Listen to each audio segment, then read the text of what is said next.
And let's get away from throwing huge weight on our spine. Squats, like normal squats or hand cleans, I don't see the point of it. I look at these goalies like Ryan Miller, Sergei Bobrovsky, Andrei Vasilevsky. They're not jacked monsters. They're not going to be on GQ with their shirts off with six packs. They're limber, they're pliable, they're mobile, and they have longevity. Listening is such a skill that not many people know how to do. Before I entered this program, and still to this point, like, I have my answer ready to go before the other person's done talking. I've probably done it on this podcast already. Listening is hard. Hearing someone is hard.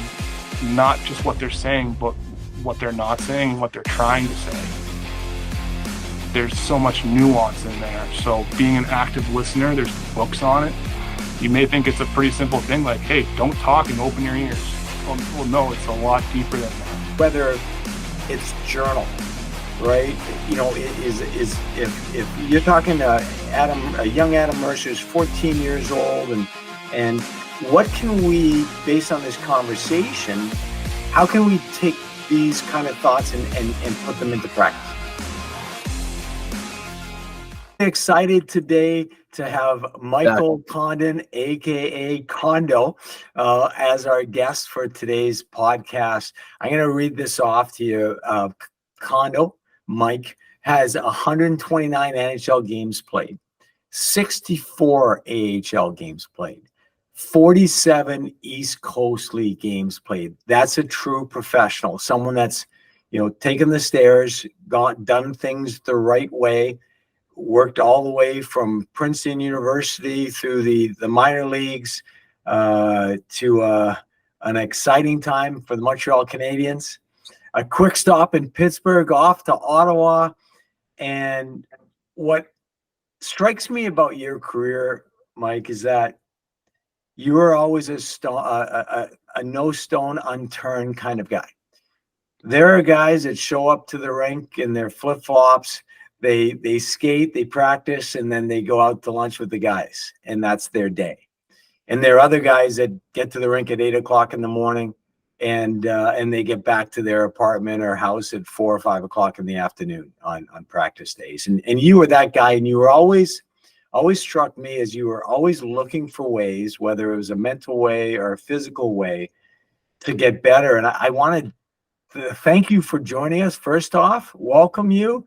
And we're going to hop into that. So welcome to the podcast, Condon. Oh, well, thank you. Thank you for having me. I appreciate it. Happy to be here.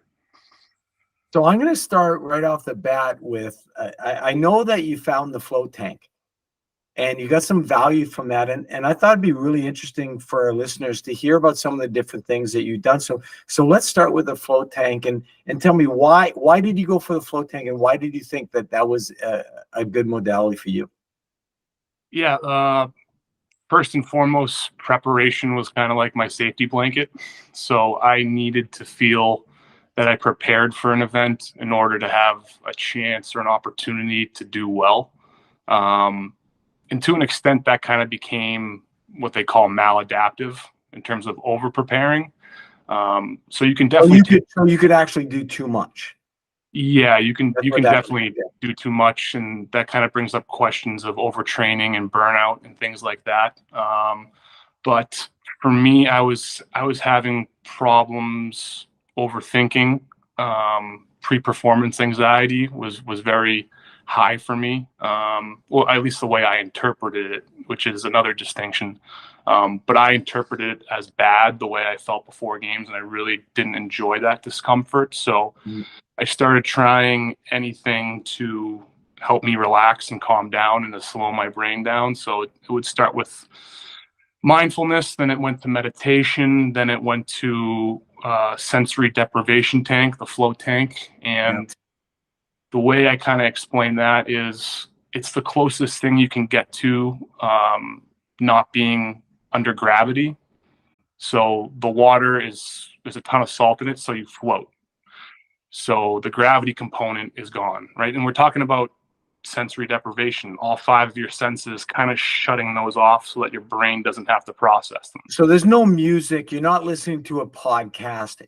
It's still and quiet while you're in there. You have the certain tanks. Like, well, we can get into different types of float tanks too, because there's certainly different types of them. But I had no idea that was such a thing. There's ones that are like coffins that are just like 4 by 6, which are kind of like cramped. But the nice ones, they kind of look like a huge egg. And when you get in there, like I was 6'2", and I could spread my arms and lay flat, and I wouldn't touch either of the sides. So like that was really cool. So when we talk about our senses, the sense of gravity is removed because you're buoyant in the water, and just your nose and your mouth and your ears are kind of above it. And they give you a little pool noodle too, so that your neck is stabilized. There's no light, even though you can have the option to turn kind of like the color spectrum on in there if you want. I went in complete darkness. The water temperature is the exact same temperature as your body, so that kind of removes the sensation of temperature away from you. So it's basically getting your brain in a position where it doesn't have to interpret sensory information. So no sounds. Complete calmness. Complete nothing. It's the closest you can get to just nothing. Yeah. And the idea behind that is to go in there, sit in there for a bit, and just listen and just see what kind of comes out, and try to understand a little bit more self-awareness of what your brain's doing, what you're doing. And if you can get, I don't want to say centered, but just access a point of calm and nothingness, as you said, because when you're at that level, you're just bombarded with so many different avenues of stimulus, you can call it. So I just wanted to shut off, in a healthy way. And a lot of people do it in unhealthy ways, which is kind of like a coping mechanism. And we all have our own. And I just wanted to try this one to see if I could, like a Sunday night, to kind of bookmark the week and to start the new week. Going there on a Sunday, sitting there for an hour. And when you come out, you feel extraordinarily heavy. But I was thinking you were going to tell me that you come out feeling light. My brain was saying, oh, this relaxation, arms out, just no weight, no gravity. I'd walk out of there and I'd feel like I was a feather. So it's the opposite of what I would have thought intuitively. Yeah, it's not heavy in a negative way though. It's more of, you're not under gravity, and then you finally, because even when you're sleeping, you're under gravity, right? Even though you're laying down, but you come out and then you feel that weight again of the atmosphere. And it's kind of like an awareness perspective of like, oh wow, I never really actually perceived that weight that I'm carrying of just like walking, of just existing on Earth. That's kind of an existential theme, but I just got out of there, and I was really heavy, and I was really tired. And after that, I would sleep so well. Like I would sleep really, really well, which was one of the biggest benefits. But when you're someone who is highly pensive, which I would call myself, in terms of judging, analyzing your game and trying to find those avenues, then you're going to need an appropriate counter to no stone unturned. And the sensory tank is like, there are no stones to turn. You're here, and this is what you're doing. So it was just trying to find that balance, because I was type A, going down the one path too much, and it was becoming a little too heavy, so to speak. And now that, post career, you're studying to be a counselor. You're at Boston University in the sports psychology department, and you're with the goal of being a mental performance coach and working with goalies, working with athletes. I'm sure now when you think about your time in the float tank, you have maybe a different perspective now than you had then. Is that accurate?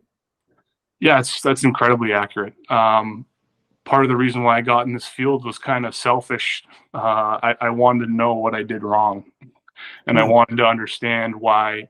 I had this feeling that the game would get easier the longer I played it, the more I would get used to it. But the way I felt my first prep school game against Nobles, in terms of just like the nausea, I don't want to get into other symptoms, but just that process remained the same throughout my entire career.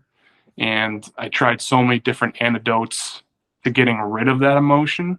Yeah. And in school now, I'm finally learning that trying to suppress that emotion is not possible, and that the art of acceptance of those feelings and reframing those feelings as excitement in your body preparing yourself are way more beneficial to your performance and your health. So I started this program because I wanted to help. I was at Northeastern, and the things I was working with Devin Levi with were technical, but a lot of the stuff was more psychological. It was like, how do we handle success? How do we handle failure? What's our mindset? How do we keep motivation? How do we be kind to ourselves? What's the right amount of work? And I think that's probably the hardest concept in preparation, is what's enough versus what's too much, and what's not enough. That sweet spot, that Goldilocks zone of preparation where you got your work in, but you still have energy to play the game. I burned all of my energy reserves before the game was even played. Like, an NHL day is so long. You wake up at 7, you get your meal. It can't be late for your meal. You got to do your routine and your process. I got to get my stretch in, or else my hips are going to be killing me. I got to get off the ice at a certain time so I can get my lunch, so I can get home, so I can take my nap. And if I don't watch a movie before my nap, I won't be able to fall asleep. If I don't fall asleep, I won't play well. That's just an example of like the catastrophizing and the bad routines that I was having. Like, it was so strict, and it's almost superstition. And that kind of became so negative that I wasn't having any fun anymore, because I was tired all the time. I was thinking all the time, trying to suppress stuff, when I really should have been learning to sit with those emotions, not judge them, and just feel them. And I've been in school for a year now, and that's probably the biggest revelation that I've had. So the word that was popping in my mind was embracing that feeling, because that was, I mean, it's so ironic as a goalie dad, from being a former goalie.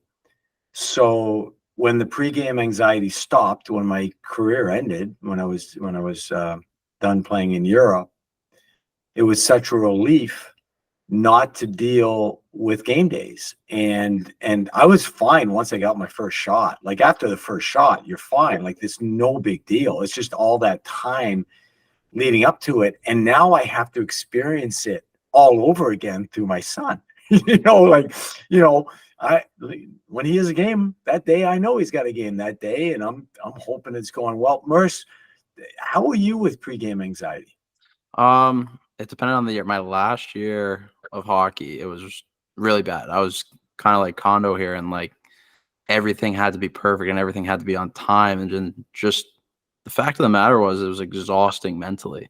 So once the puck drops, you're so exhausted mentally that it's almost hard to focus, and you're anxious because you're mentally drained, right? So it's hard to keep that, like Condon was talking about, like motivation, like keep those mental gears firing, because I'm so exhausted by the time the game rolls around. So, I mean, can we just dive into like the exhaustion piece of it, right? Like what kind of went into it for you, Condon?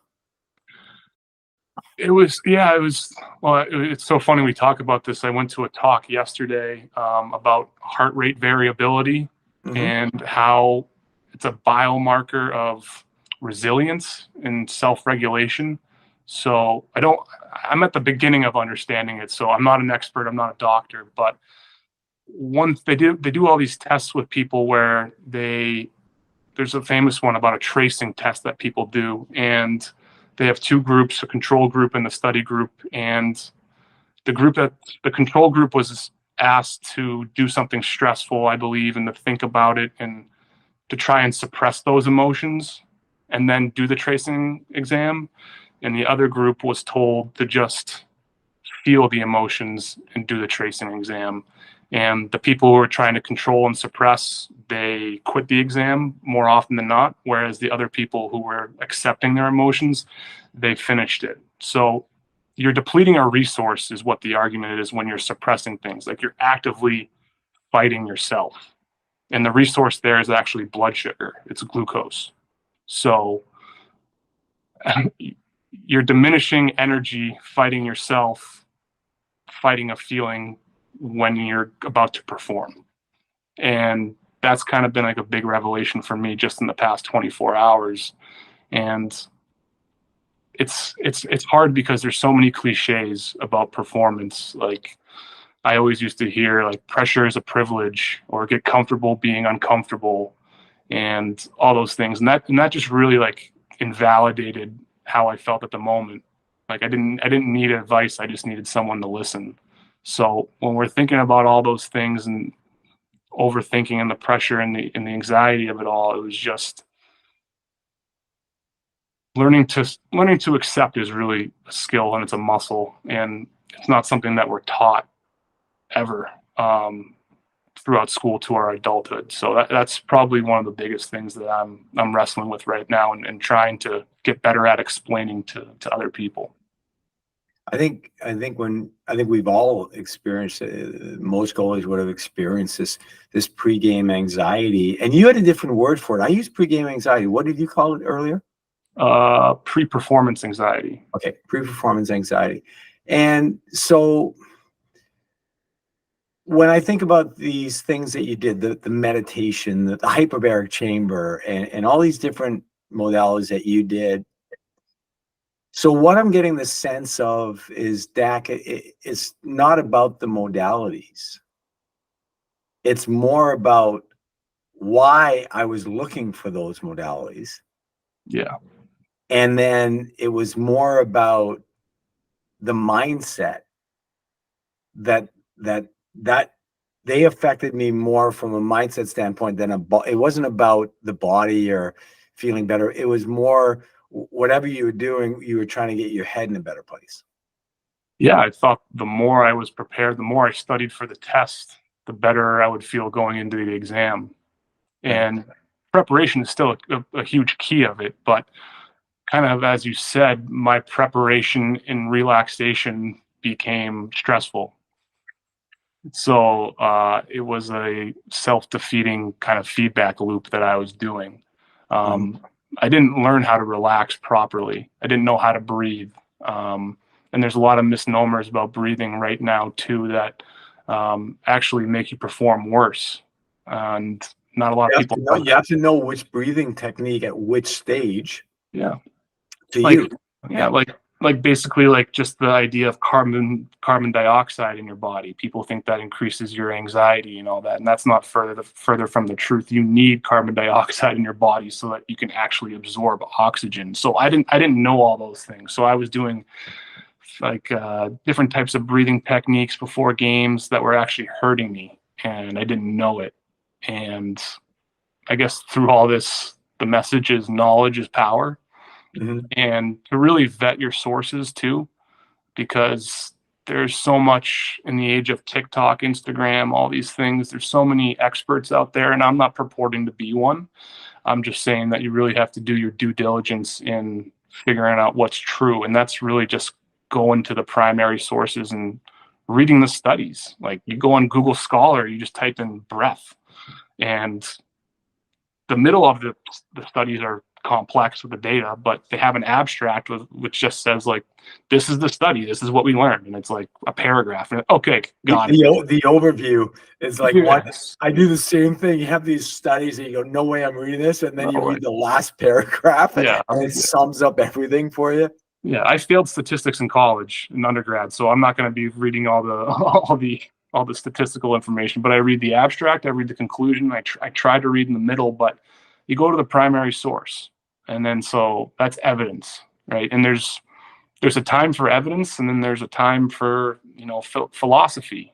How do you go about understanding your meaning and why you're playing the game, which is a whole nother part, because before which is huge. We did that in the Stop and Goaltending You primer. I think it was a couple weeks ago. It was about why, like, and one of the things recently we did, what do you love?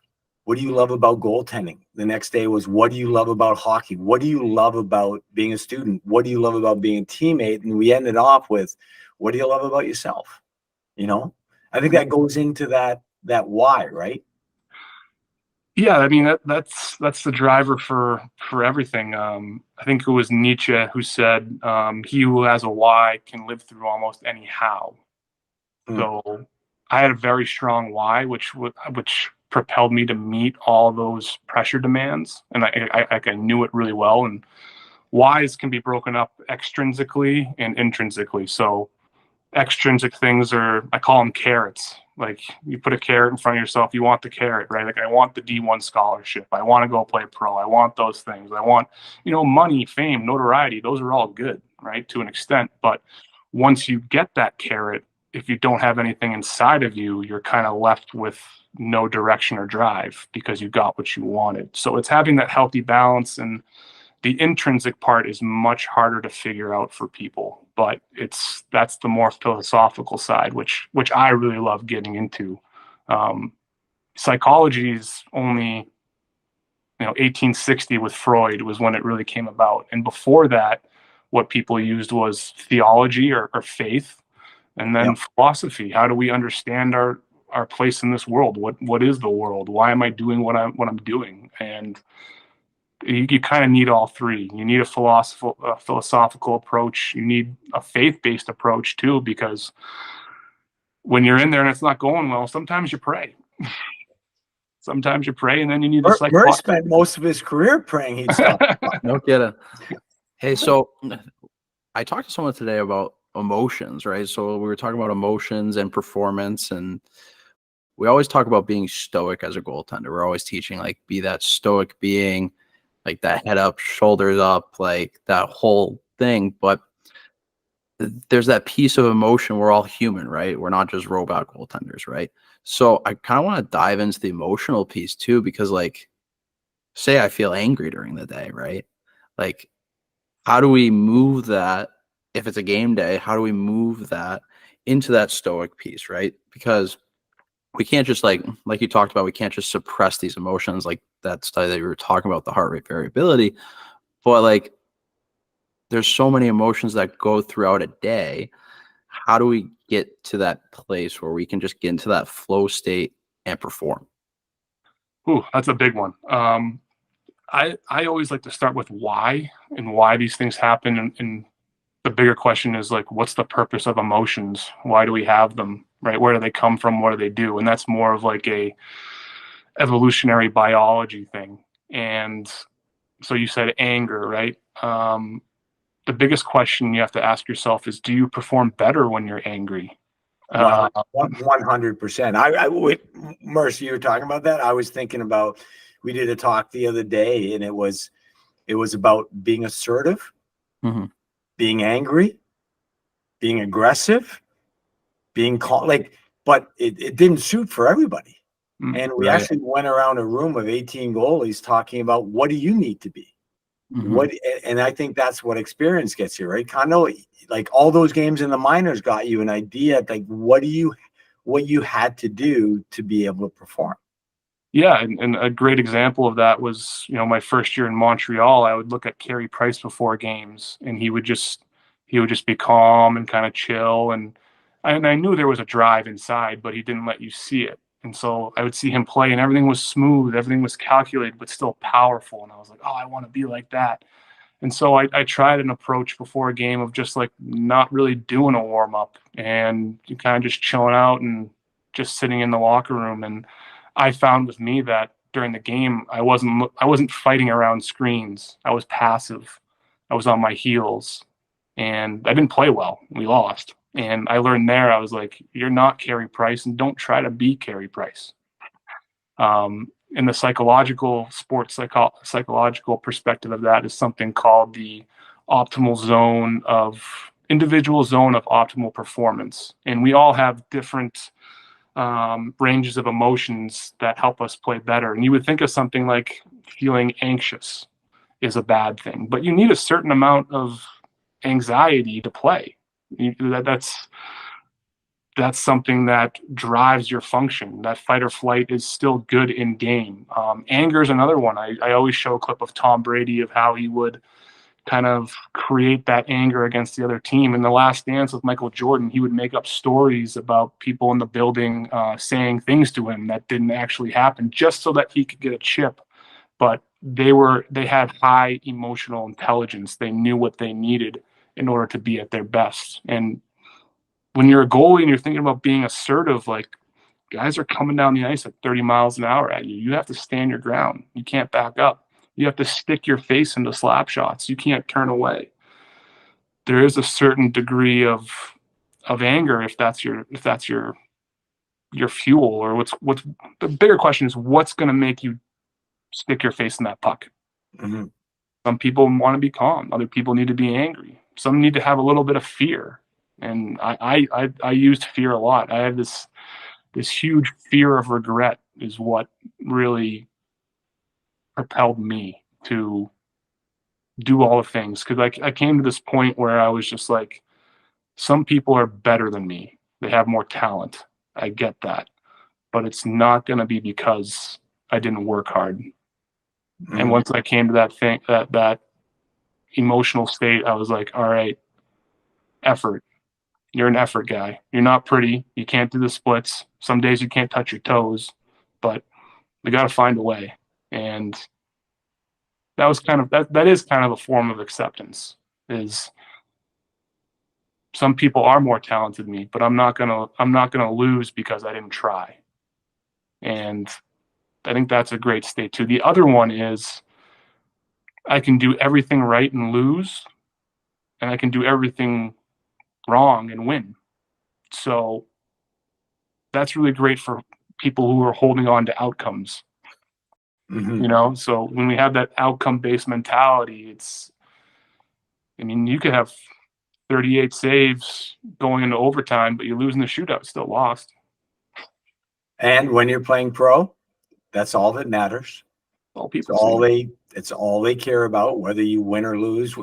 You can give up 5 goals and win 6-5. Oh, Condon made that big save to get us that 2 points. And if you lose 2-1, didn't come up with that big save in the third period on the breakaway and didn't get that's the product of it, the process versus product. And the scary thing is that you're obviously aware of that's how you're judged. You're judged off your outcomes. And that's the hardest thing for goalies is, that's the metric that people judge you off of, but how do you not pay attention to that? And that's why the investment into mental skills and strength is kind of like the fourth pillar of performance. And the way I've read that the best way to explain it is, like, you got your physical, which is your strength, your conditioning, your pliability, your mobility. You have the strategic, which is what the other team is going to do on their power play. What are people's tendencies? You need to know that and how you're going to meet them. Then there's the technical, when are you using RVH? When are you sliding? When are you staying on your feet? And the fourth component is, how are you taking care of yourself? What emotional states do you need to get in? What do you need right now? How aware are you of your processes? Mm-hmm. And if you invest equally into those four parts, you will feel prepared. And that's probably one of the best feelings. So it's funny you're talking, and I was thinking about, like, after hockey, and I was thinking about vacation. I was speaking with a very, very good goalie the other day, 16 years old, ultra talented, probably heading to be a D1 kid who never takes time off. And I was on a call with him and his dad, and I was preaching on my 8 weeks. So and we're going to get into the physical part later, but the health, goaltending, actual physical health later. But I was expressing my opinion of, you need to take 8 weeks. You need to get away, just totally get away from it. And I was explaining to the father, it's just like you own your own business. You go to Hawaii for 2 weeks, you come back, you're full of ideas, because all of a sudden everything just starts flowing for you because you stop working, and you have all these great ideas and insights. And when I think back of myself as a goaltender, I never really thought enough. So, you know, it's so funny when I think back now, like my coaches must have just, I must have driven them crazy, because if we were playing on a Saturday night and we had the nationally televised in Switzerland, so we get the nationally televised game and we're playing the first place team, second place, whatever it is, like I'm going to show up. But when we're on the road on a Tuesday night to a lower level team and the barn is half empty and it's raining outside, like don't put me in net. But at that time, I couldn't figure out that those were the times where I needed to figure out a way to get those juices going. And I think now, if I look back, if I would have taken some time to think, why do I play good some nights? Why do I not? I probably would have put the puzzle together while I was playing as opposed to after. Yeah. I think the concept you're getting at is you can't see the forest through the trees, right? And that's another debate of perception versus perspective. And perception is how you see the world. Perspective is how you see yourself from the world in, right? And you need to be able to do both, because your perceptions aren't invalid. They're true, because that's how you see things. Mhm. However, if you stay in that one frame of mind the whole time, kind of like you're talking about, Dak, you got blind spots. We all have blind spots. The ability to step outside of yourself and to look at yourself, like the Stoics said, Merce, from like a bird's eye view, look down upon yourself into the world. You take your blinders from this to this and you slowly open up. You're not going to go complete 180-degree field of view right off the bat, but if you can go and just open them up a little bit, you'll be able to see more things about yourself, more things that you may need to improve. You may be able to recognize that you're grinding so hard and that you need to actually relax a little bit. You may even see that you may need to work harder. But you only do that when you become aware. And that's kind of one of the pillars of improvement or behavior change, is that you have to be aware before you can enhance. Otherwise, you're just investing down a wrong path. And that's probably one of the worst things to do, is to reinforce bad habits, reinforce things that aren't working, which I certainly did a ton of, especially when I think of my hip and back health at 33 years old. So, yeah, that's the biggest thing. Perception versus perspective. You need both, but you need to be able to switch in and out constantly in order to see where you are in the world, see what you need to do, and also give yourself credit. Like some nights in the NHL, I was miserable, and I was just like, I had no perspective. I tried, but it's hard to do. But it's just like, and Dak, you were talking earlier about like, what do you enjoy about the game and things like that. The hardest part about the game, especially when you're playing an 82-game season, is that it's monotonous. Your enemy is complacency, and you're always fighting against complacency. Like, I would get a fresh pair of goalie pads out of the box, and I would just look at them like, oh, another set. If I was 12, I'd be losing my mind. I got another pair of goalie pads. Yeah. I can order whatever pads I want. I can get demos from every single company in my colors and how I want them. How cool With is your that? name on them? With my name on them, like I'm flying on a chartered jet eating steak. Like I was in the East Coast on a 16-hour bus ride 2 years ago. Like, where was my perspective? It really wasn't there. But the only way you really get that is if you're able to sit still, slow down, stop the processing, and listen, and try to see yourself, which is mindfulness, right? Like, yeah. What? So you're talking, and I remember starting with the Toronto Maple Leafs.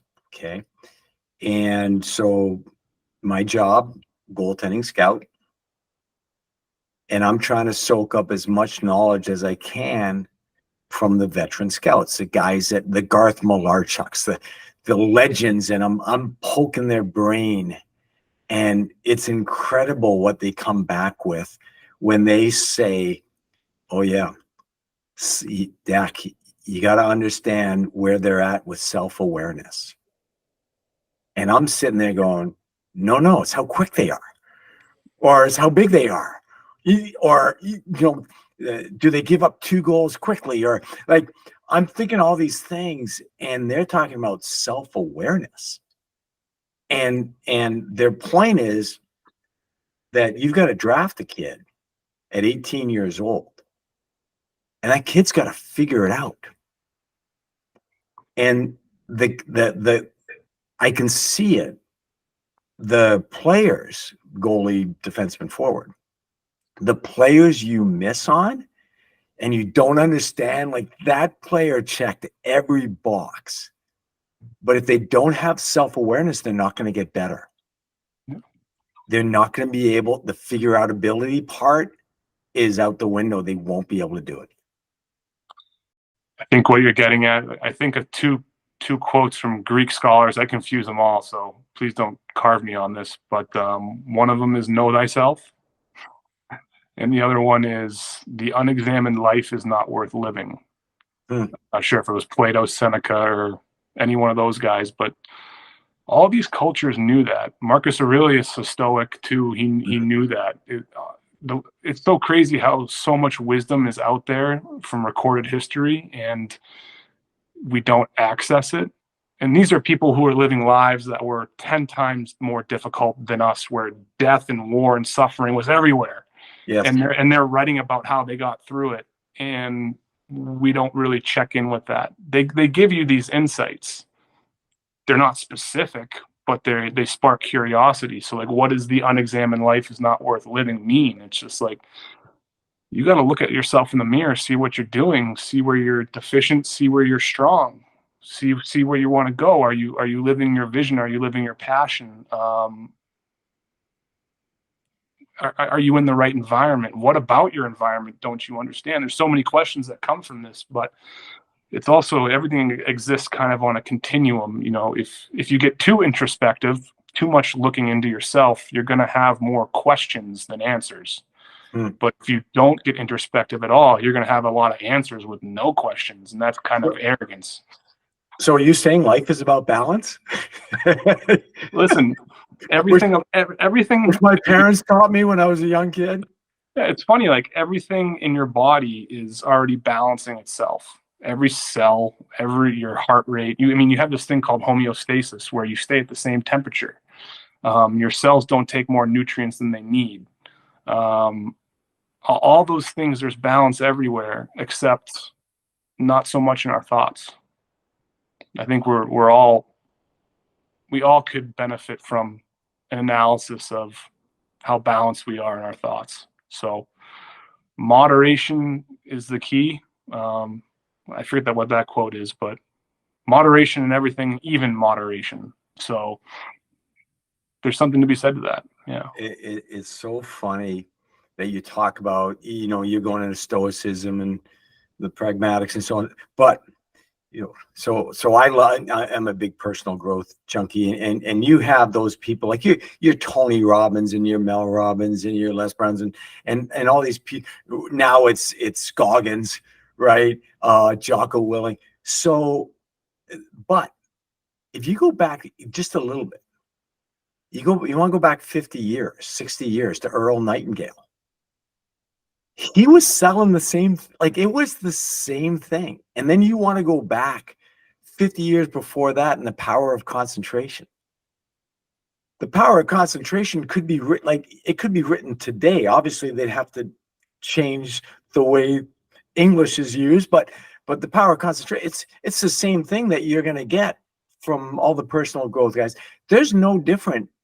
There's nothing different in the last 100 years of the way that people thought. And you're going back even farther than that. So now we've got a young Mercer with us, right? We got a young Adam Mercer. Getting older every day. And we've talked a lot about philosophy.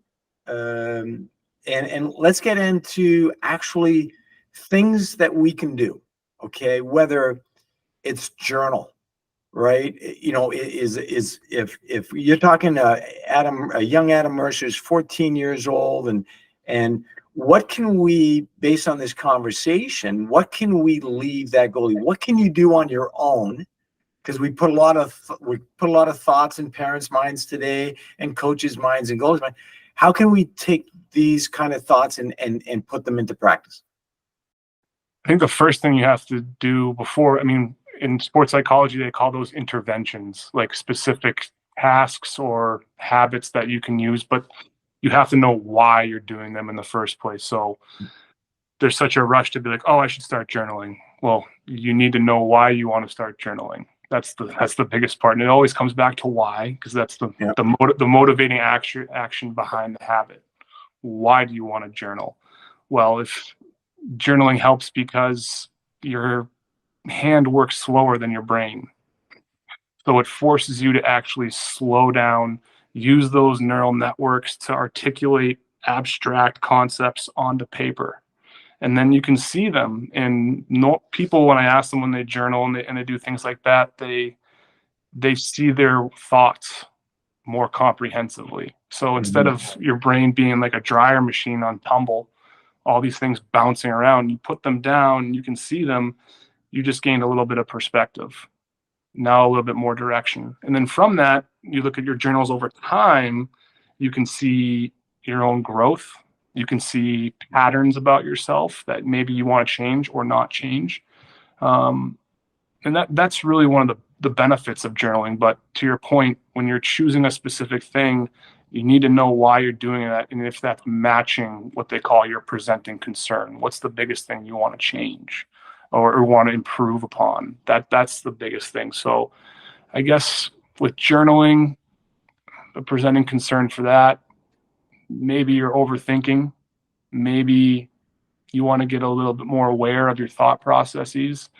And anything with using your hand, like drawing, is a huge form of therapy in terms of expressing artistically what is in your head. And it's funny when people draw, like, hey, draw how you felt in the last game. Like, was there a symbol where you, like, can you picture a personified object? Maybe you were a mountain, maybe you were a wall, maybe you were a tiger. And then they start drawing, and then you make sure you give them a bunch of different colors and a bunch of different utensils, and then you can ask them. It's like, why'd you use yellow? Why'd you use black? What does this mean? Why are you so small in relation to other things? And then that starts this cool conversation of, you're taking the contents of your brain and you're putting it in an image, and there's a lot that can be gleaned from that. So I think that's a good breakdown of the writing aspect too. There's also, letter writing. I think it's called emotional disclosure in writing form, where you write letters never intended to be mailed, but about people who you're angry at or things like that, or not even anger, any type of emotion. You write it down as if they're going to read it, and that's just, it's cathartic. It's almost like emotional dumping the contents out of your head onto something else, so that something else can hold it now. You don't have to. It's like if someone's communicative, right? So like as a coach, you have to understand, is your goalie someone that needs to talk? Yeah. And I even back with the Bruins, I had a little code there with Byron Defoe, and I'd walk through the locker room after every period, and I'd tap him on the pads as I went by. If he said something, I stopped and we would talk. If he didn't, I just kept on going, because he was just someone. We talked before the game, after the game, during the game. He felt better if he could get it out as opposed to keeping it. So that's just a little bit of understanding. And speaking of the coaching end, because I'm dying to find out, like, obviously, for us, we've all seen the success of Devin Levi. When you retired as a goaltender, you started coaching at Northeastern University. I believe it was 2 seasons, correct? Yep. 2 seasons, and you had Devin Levi, who is arguably the greatest college goaltender ever statistically. That fair enough. Him and Ryan Miller. I don't think anybody put up those numbers, right? It was all me. Even better than a Mikey Condon at Princeton. So you can argue that. So I'm gonna ask you about this year working with the junior team from the mental part. But before that, I want to dive in a little bit about your experience transitioning from a goalie to a coach, having tremendous success as a coach working with Devin. And I was wondering if you give us, as I'm a coach, we've got goalies listening, we got parents listening, some nuggets that you took away, that you figured out in your 2 years of coaching an elite goaltender. Yeah, the first one that comes to mind is the labeling of deficiencies. When I played, certain coaches would be like, we need to work on your blocker. You're getting exposed on your blocker. You're deficient on your blocker. And then all of a sudden you internalize that. And then if you say it enough, you will start to believe it. And so when I would see a perceived deficiency in Dev, I wouldn't go up to him and be like, hey, we're going to crush blocker today because you got beat blocker side. No, I would put him in a situation and say, this is the drill. You're going to step off your post and you're just going to receive a shot. But the shots would probably be 80% blocker, 20% glove. And then I would go to him, I talk to him, hey, how'd that feel? What'd you think? And then he would be, oh, okay, I felt this and I felt that. Okay, let's do it one more time. It's about not, when you're a goalie coach, you take things off the plate. You don't put things on.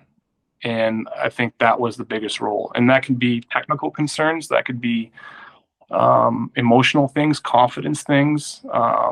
And it was type of a therapeutic relationship where just being able to sit in a room with somebody and talk, right? People have this conception that when you go to in a counseling or therapeutic situation, that it's always about, using interventions or modalities like cognitive behavioral therapy or acceptance commitment therapy. They want all these tangible things, but it's really just sitting there and talking to someone who you trust and have what they call rapport, like that you get along with somebody. But the predicators of that relationship is confidentiality, that what I'm going to say to you is going to stay with you.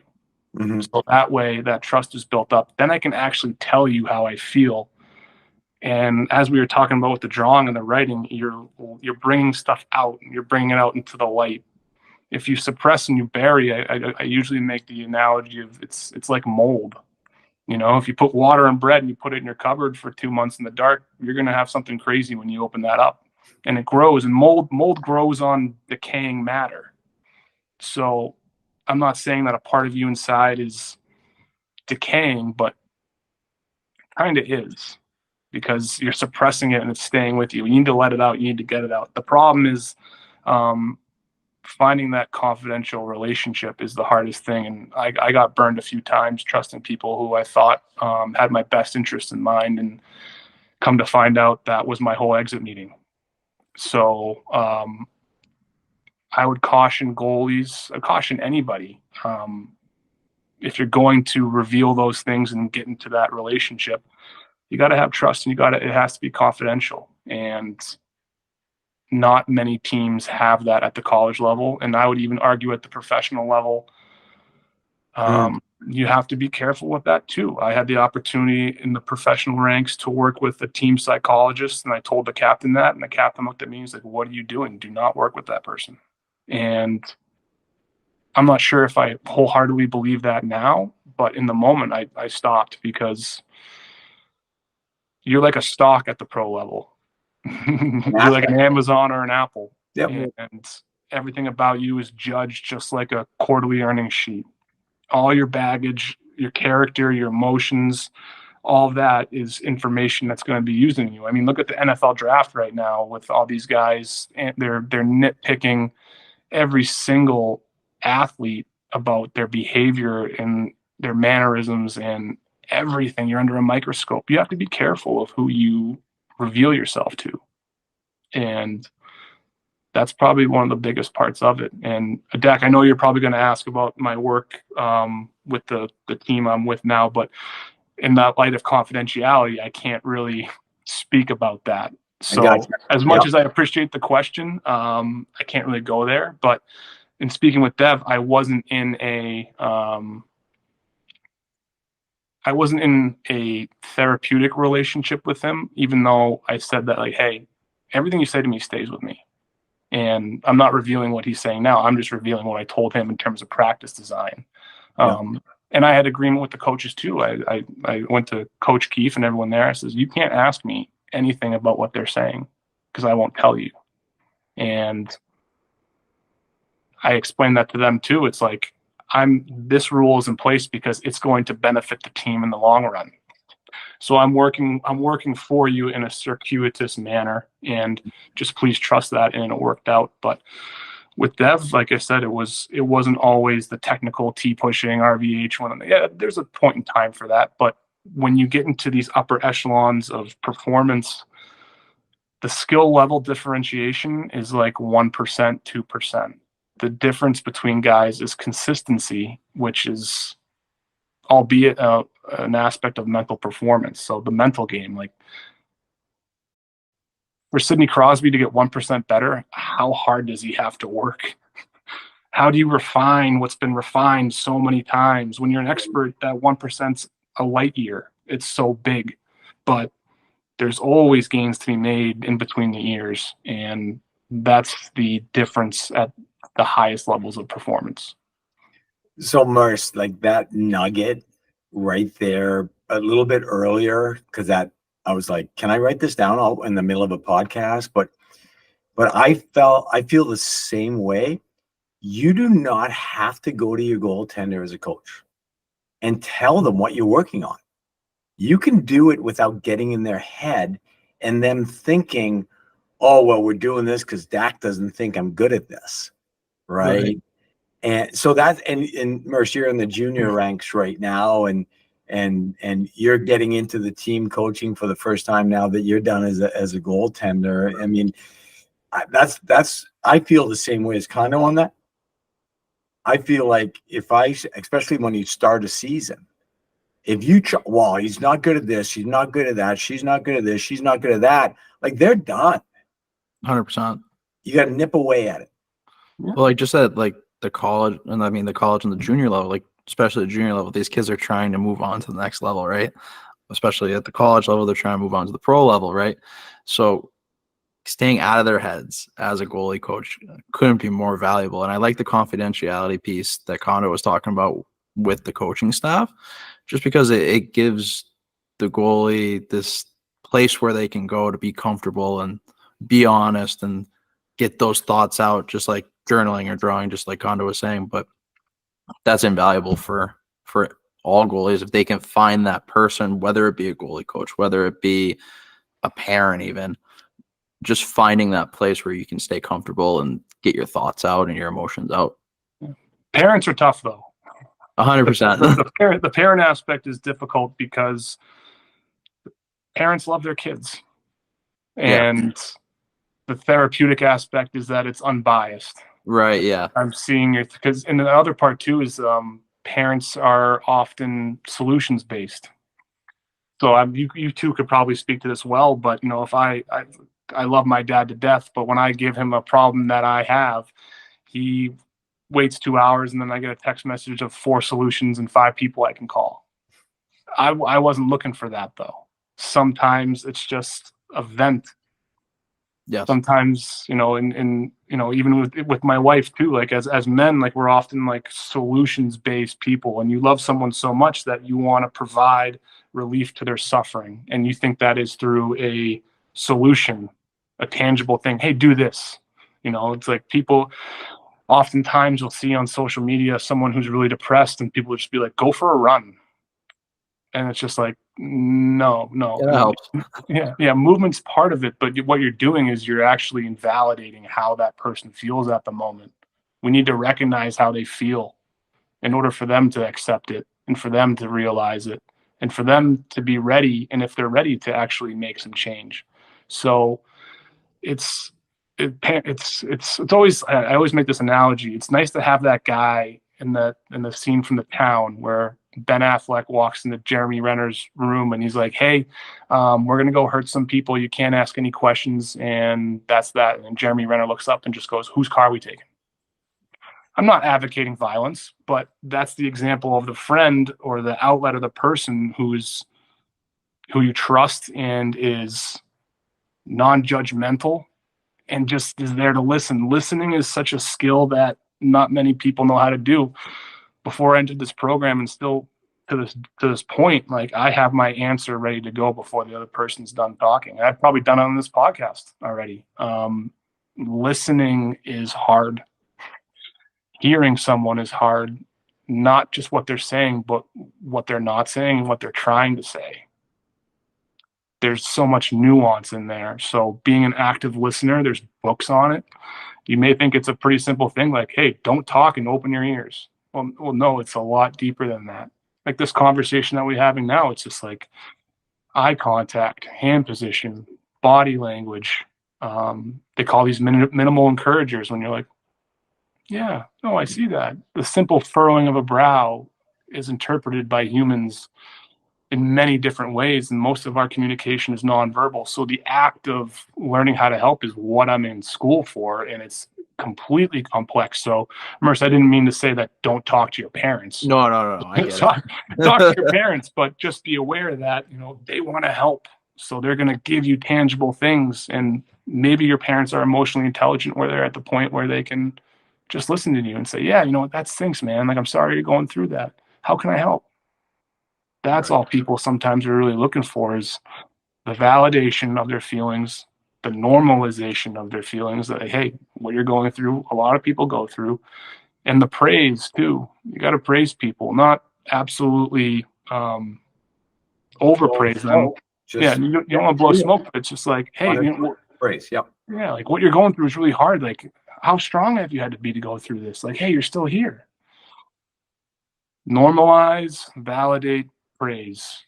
If there's three things that you can take away from this talk when someone's coming to you with a problem, or in your relationship, those are three things that I don't see can lead you down a wrong path. So that's a big aspect of it. Now for me, I love the In Goal podcast, and I always get a chuckle when Woody goes, well, we've kept you a long time, which we have today, but I've got one more question. Do it. and because I just want to go through it, and the health of a goaltender and what we put ourselves through physically. And you had your battles later on in your career in the hip, and still do.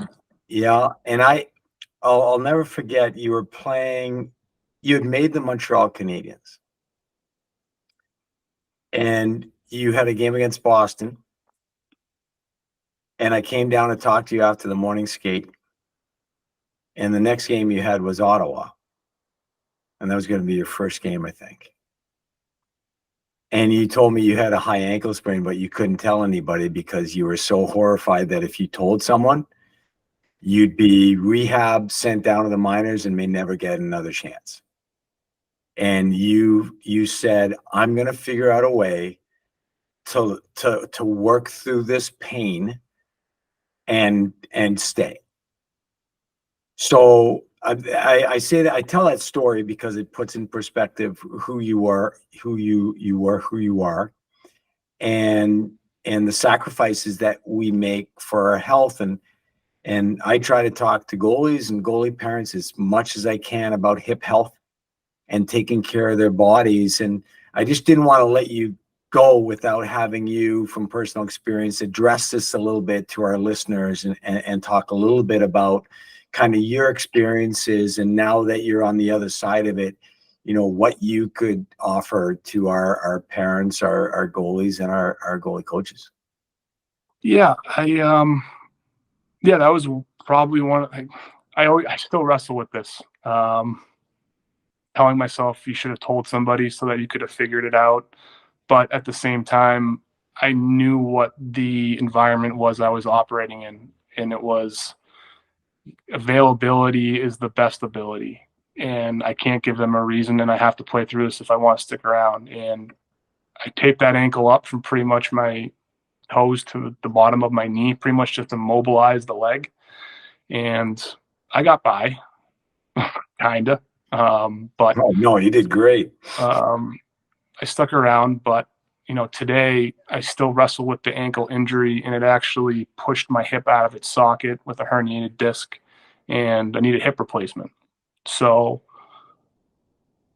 the question I think about now is, do the ends justify the means? I think so, because I achieved my goal, which we talked earlier about extrinsic motivation, and financial concerns were a big component for me in my identity when I kind of grew up a little financially insecure. I mean, Dak, there were a few stop at goaltending balances that went a little bit too long. Hey, you're still in the books, Condo. I still got to do some collection man, here from accounts receivable. Oh, what's the interest on that? But but I mean, that was the awareness of that's the awareness that I didn't have about myself in terms of financial insecurity, and how that became a strong motivator, but to an extent a detriment. I was willing to jeopardize things for achieving, getting a contract. But that was my process, and I'm okay with it. And to say that you playing for money is wrong is not, I think that's asinine. Financial incentives for what you're doing at that level, the amount of pressure, the risk of being a goaltender. I mean, you can die playing hockey. And we saw it the other day, unfortunately, in England. You have irreparable health consequences, especially when you talk about your brain. I was even concussed a couple of times. I didn't say anything. Sitting in a hotel room before a game, just being like, "Whoa, like this is not okay." But I got to go out there. But I look at that now, and it's just the how would I phrase it? It was kind of the grace that you can give yourself when you're hurt. And some people can do that and others can't. I couldn't do that. I couldn't not play. Watching was so painful. I had to be in there. I couldn't let anyone down. And that really paralleled all throughout, just even letting in a bad goal or anything like that. I was so interested. Do you agree that today's environment is more forgiving of that? Injury or mistakes?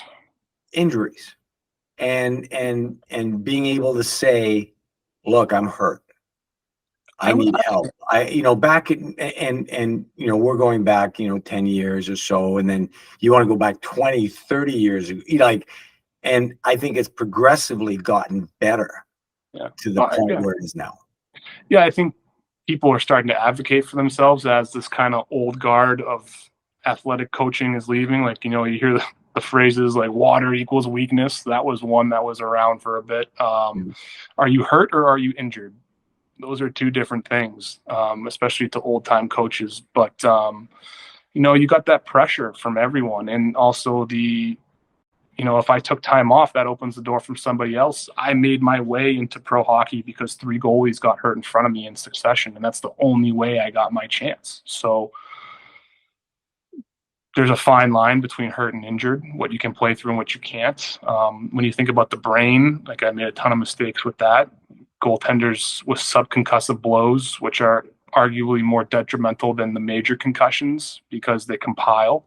And sometimes I like right now, am I struggling with my words because I'm tired or I haven't eaten lunch, or is there something else going on? There's always that insecurity of, 2 players in the last week committed suicide with CT. Well, Chris Simon was, a lot of CTE concerns there. I'm not sure what the issues were with the Russian player, but there's a cost to play in this game. I don't mean to take it on a morbid sense, but these are things that we have to be aware of. We have to learn from these people who suffer. We also, for me, we also have to take a little bit of that in our own hands too.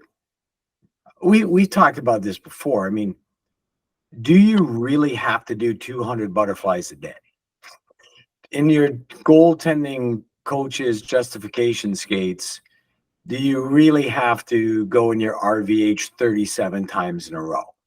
I think we've got to do a little better job from us with experience now to advocate so that, geez, how to butterfly. You don't have to do it 1,000 times, right? You'd have to do it. You have to do it at spots and so on and so forth. But I think where we're at right now, I think we can help this next generation to understand the physical challenges you have now because you sucked it up and you were a warrior and so on and so forth. I think you get to that balance, right? You get back, you were probably too far on the warrior side and not taking care of yourself and advocating for yourself enough when you had to play through stuff. I think, once again, there's that fine line and that balance.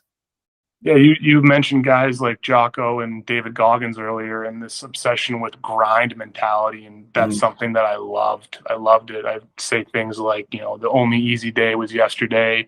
Your feelings don't matter.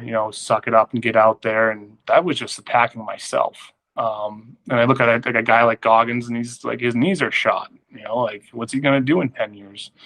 And talking about the body, like, and especially when working with Dev, it was like, hey, you're 18, you're young and fresh, you're able to heal.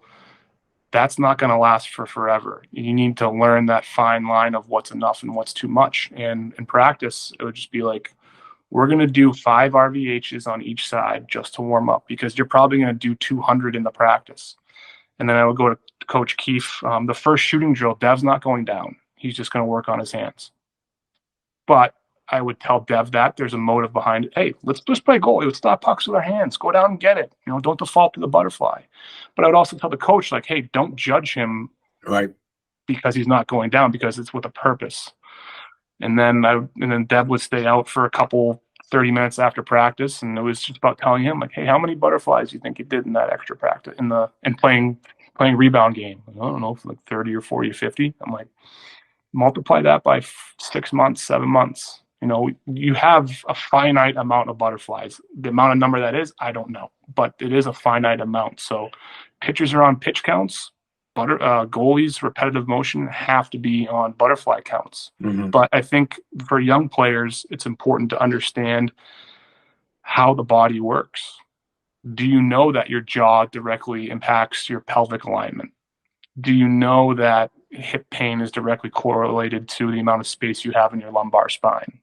Do you know what the psoas is? And that's the only muscle that attaches your femur to your lumbar, your upper half from your lower half of your body. It's one muscle. It's your psoas.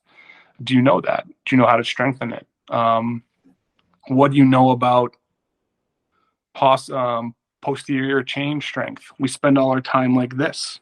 Yeah.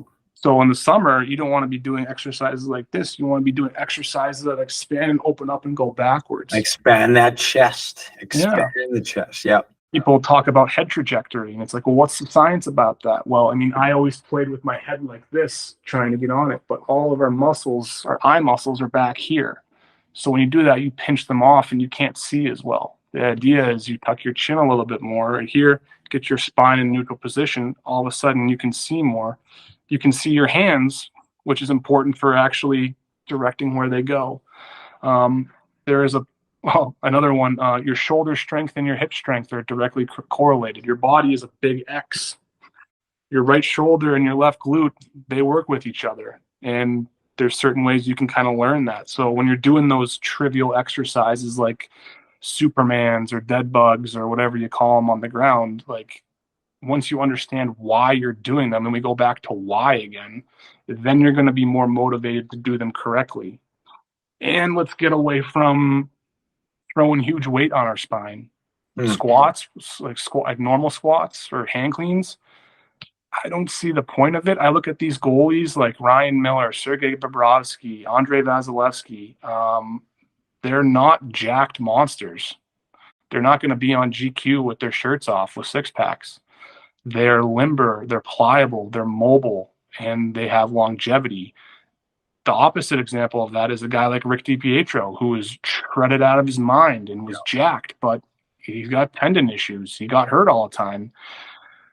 You have to realize you have to train for your environment, and our environment is one of reaction, which implies fluidity, smoothness, not being muscle bound.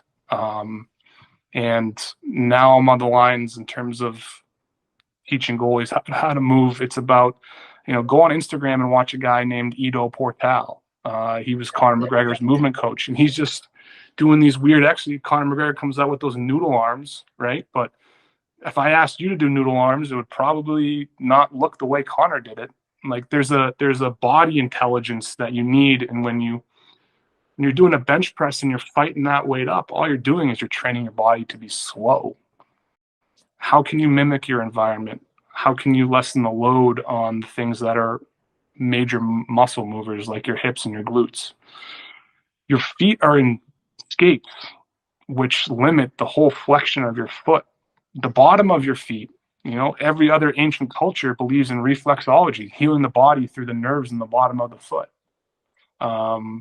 What attention are you paying to that?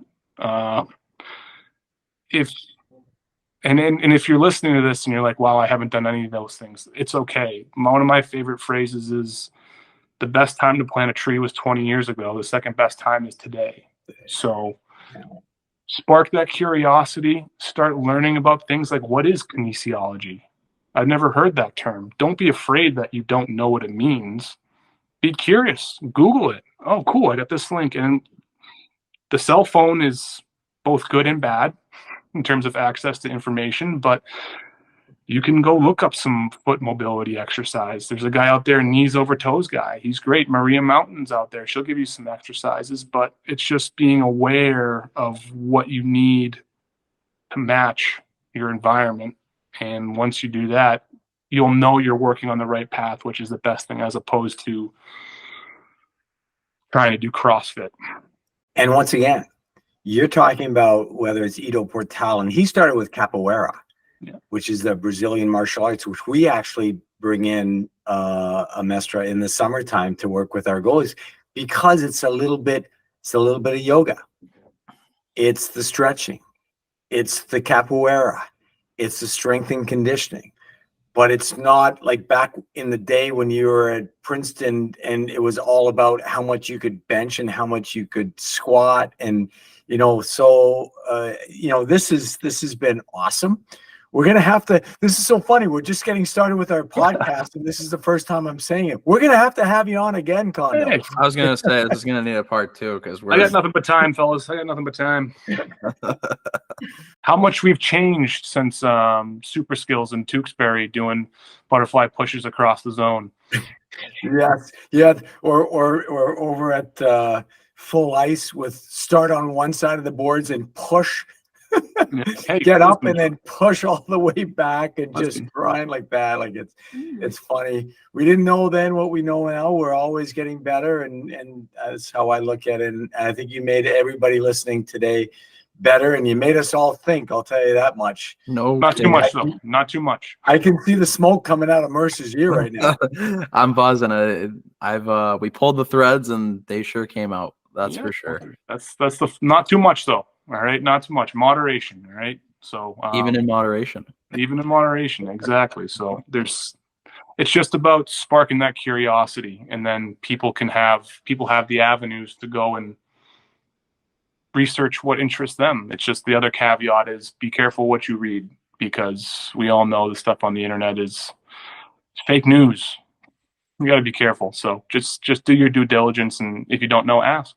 We will not be pulling on that thread whatsoever. Thanks, Condon. Thanks, guys. Good seeing you. I hope you enjoyed the Goalie podcast by Stop It Goaltending U. If you haven't already downloaded the Stop It Goaltending U app, you can get your free 7-day trial at either the App Store or Google Play.